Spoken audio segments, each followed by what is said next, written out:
আসসালামু আলাইকুম। আজকে আমি তৈরি করে দেখাবো রেস্টুরেন্ট স্টাইলের গ্রিল চিকেন।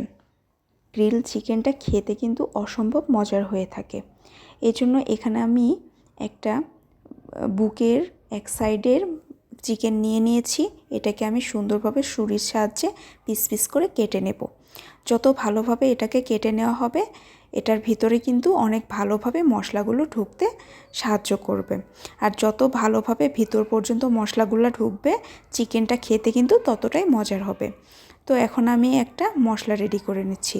এখানে আমি 3 চামচ টক দই নিয়ে নিলাম। অবশ্যই কিন্তু টক দইটা দিতে হবে। তারপর এখানে আমি 2টা পেঁয়াজ আর আদা রসুনের পেস্ট নিয়ে নিয়েছি। তারপর এখানে আমি হলুদ, মরিচ, ধনিয়া গুঁড়া, জিরা গুঁড়া, লবণ, গরম মশলা আর কাবাব মশলা নিয়ে নিয়েছি। আর এখানে আমি 1 চামচের মতো জ্যাম দিয়ে দিয়েছি আর 2 টেবিল চামচের মতো এখানে আমি সস দিয়ে দিয়েছি। তারপর এখানে আমি সামান্য পরিমাণ সয়া সস দিয়ে দিয়েছি। অবশ্যই কিন্তু সয়া সসটা বুঝে দিতে হবে। তারপর এখানে আমি কিন্তু টক আচার দিয়ে দিলাম 1 চামচের মতো, আর হাফ চামচের মতো এখানে আমি সরিষার তেল দিয়ে দিয়েছি। 1 ড্রপের মতো এখানে আমি ফুড কালার ইউজ করব। এখন এটা আমি একটু ভালোভাবে মিক্সড করে নিচ্ছি। মশলাটাকে অনেক ভালোভাবে কিন্তু মিক্সড করে নিতে হবে। পুরো মশলাটাকে এখন আমি এখানে একটা স্লাইস লেবুর রস ভালোভাবে চিপে দিয়ে দেব। তারপর হাতের সাহায্যে পুরো মশলাটাকে আমি ভালোভাবে মাখিয়ে নেব। মশলাটা যত ভালোভাবে মাখানো হবে, মাংসর ভিতরে কিন্তু সব মশলা সুন্দরভাবে ঢুকে যেতে পারবে। তো এখানে আমি হাতের সাহায্যে সুন্দর করে পুরো মশলাটাকে মাখিয়ে নিয়েছি। এখন আমি চিকেনটাকে দিয়ে ভালোভাবে পুরো চিকেনে মশলাগুলো একদম ভিতর পর্যন্ত আঙুলের সাহায্যে দেওয়ার চেষ্টা করব।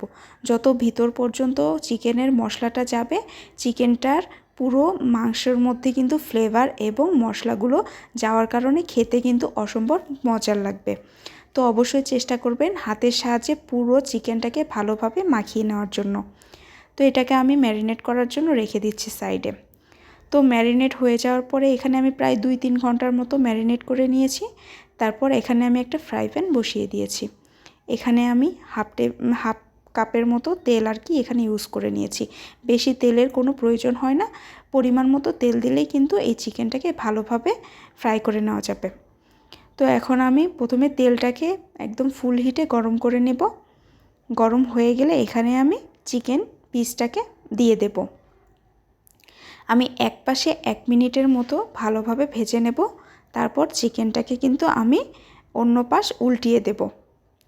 তারপরে আমি কিন্তু চুলার আঁচটাকে কমিয়ে হাফ করে দিয়েছি। তারপরে এপাশ ওপাশ ভালোভাবে আমি উল্টিয়ে পাল্টিয়ে ভেজে নেব। যত ভালোভাবে চিকেনটাকে ভেজে নেওয়া হবে, তত ভালোভাবে কিন্তু ভিতর পর্যন্ত কুক হবে। তারপরে আমি একদম লো ফ্লেমে আমার হিটটাকে রেখে দিয়েছি। তারপর আমি ঢাকনার সাহায্যে ঢেকে ভালোভাবে সেদ্ধ করে নিয়েছি।